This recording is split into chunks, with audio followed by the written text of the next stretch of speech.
तो महिलांचं लैंगिक शोषण करायचा, तिथं त्याला भेटायला गेल्या होत्या. त्यांना मंत्रीपद हवं होतं, त्यामुळे मंत्रीपद मिळावं यासाठी सुद्धा त्यांचा हात दाखवण्यासाठी, भविष्य बघण्यासाठी त्या कॉलेज रोडच्या ऑफिसमध्ये गेल्या होत्या. मग तो नीलम गोरेंना का भेटला किंवा त्याला रिव्हॉल्व्हरचं लायसन्स जे पाहिजे होतं, त्या रिव्हॉल्व्हर लायसन्स जे आहे त्या लायसन्सच्या बाबतीत मग कुणाची शिफारस हवी होती का? ज्यांचे फोटो आले त्यांच्यावर आरोप झाले, पण जे लोक त्याच्या संपर्कात होते, मला वाटते की नीलम गोरे आणि अशोक खरात यांचे CDR पण तपासण्यात यावेत आणि एक्सप्रेस इन हॉटेलचे जे CCTV फुटेज आहेत ते सुद्धा आता तपासणं गरजेचं आहे. नाशिकचा कॅप्टन अशोक खरात हे प्रकरण आपण पाहतोय की मागील बऱ्याच दिवसांपासून बातम्यांमध्ये आपण पाहतोय आणि यामध्ये बऱ्याच बड्या नेत्यांची नावं समोर आलेली आहेत आणि आता आणखी एक नाव समोर येत आहे. महिला आमदार आहेत ज्यांनी मंत्रिपदासाठी अशोक खरातची भेट घेतली असल्याचा दावा केला जातो. आपल्यासोबत सामाजिक कार्यकर्ता तृप्ती देसाई आहेत.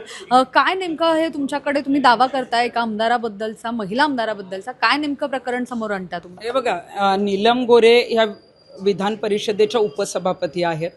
त्या बरेच वर्ष जे आहेत महिलांच्या बाबतीत काम करतात म्हणून अनेक वेळेला विधान परिषदेचे आमदार राहिलेले आहेत.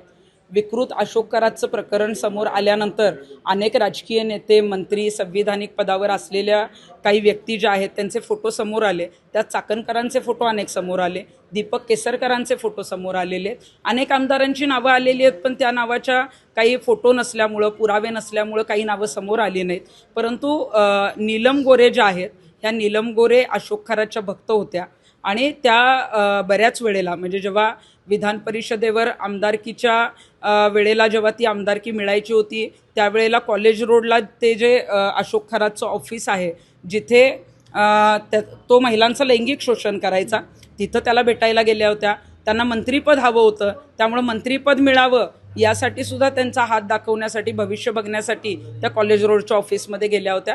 आणि एकदा कोरोना काळाच्या आधी एक्सप्रेस इन नावाचं हॉटेल जे आहे नाशिकमध्ये पाथर्डी फाट्याला, तिथंही अशोक खरात स्वतः जे आहे ते नीलम गोरेंना भेटायला गेलेला होता. अशोक खरात काही फार गरीब लोकांना भेटत नव्हता, मग तो नीलम गोरेंना का भेटला किंवा त्याला रिव्हॉल्व्हरचं लायसन्स जे पाहिजे होतं, त्या रिव्हॉल्व्हर लायसन्स जे आहे त्या लायसन्सच्या बाबतीत मग कुणाची शिफारस हवी होती का? ज्या आर्थिक देवाणघेवाण आहेत त्या संदर्भामध्ये काही मदतीसाठी, शिफारसीसाठी तो गेलेला होता का? त्याचं काही हवाला रॅकेट येतंय, त्या हवाला रॅकेटच्या संदर्भामध्ये जे आहे ते मग तो काही नीलम गोरेंची काही मदत घेत होता का? याची चौकशी SITने करणं गरजेचं आहे. ज्यांचे फोटो आले त्यांच्यावर आरोप झाले, पण जे लोक त्याच्या संपर्कात होते, मला वाटते की नीलम गोरे आणि अशोक खरात यांचे CDR पण तपासण्यात यावेत आणि एक्सप्रेस इन हॉटेलचे जे CCTV फुटेज आहेत ते सुद्धा आता तपासणं गरजेचं आहे. खरं तर हे तुम्ही आरोप करताय ते अतिशय गंभीर आहेत, मोठे आहेत, कारण एका संविधानिक पदावर होता नीलम गोरे इतक्या दिवस आणि इतकी वर्ष, आणि असं असताना त्यांनी हे जर भेट घेतली असेल तर ते अतिशय धक्कादायक आहे.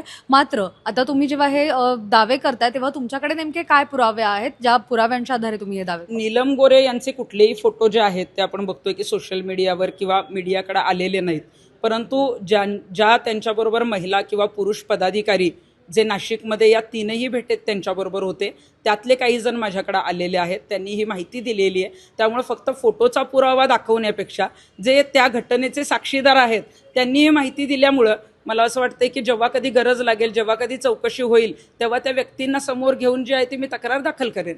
आपण म्हणजे असे दावे करताय, यापूर्वी सुद्धा आपण बघितलं की फोटोज वगैरे आलेले आहेत, तर आता तुम्ही काय मागणी करणार आहात या संपूर्ण प्रकरणासाठी? नीलम गोरे ज्या आहेत त्या एकनाथ शिंदेंच्या गटाच्या किंवा शिवसेनेच्या नेत्या आहेत, त्यामुळे मला एकनाथ शिंदे साहेबांना हीच विनंती करायची आणि मी जाऊनही त्यांना भेटणार आहे की अशा महिला नेत्यांवर कारवाई होणं गरजेचं आहे. कारण अधिवेशन होतं, खरातला अटक झाल्यानंतर नीलम गोरेंनी याबाबतीत 2 ओळीचं पत्र लिहिलं नाही, कुठली तक्रार केली नाही, अधिवेशनात त्यांच्या पक्षातल्या कुणाला हा मुद्दा मांडायला लावला नाही आणि त्यामुळं मग यांचे, खरातचे आणि त्यांचे काही वेगळे संबंध आहेत का? ते वारंवार का संपर्कात होते? मुंबईत काही भेटी झालेल्या आहेत का?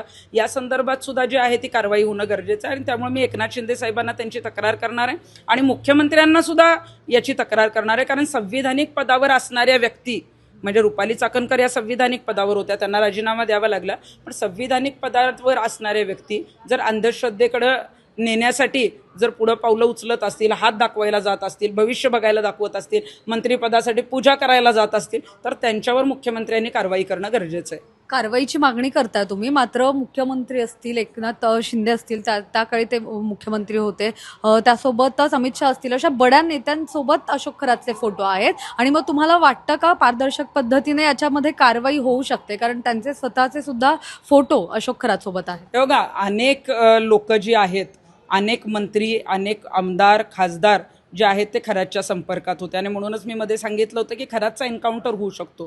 तो यासाठीच होऊ शकतो कारण ही कुणाची नावं आणि यांच्या लिंक समोर येऊ नयेत म्हणून त्याला अजूनही आम्हाला भीती आहे की त्याला मारू शकतात, कारण मग ह्या कुणाची चौकशी होणार नाही. याच्यामध्ये आपण बघितलं की केंद्रीय गृहमंत्र्यांचा फोटो आहे, स्वतः मुख्यमंत्र्यांचा फोटो आहे.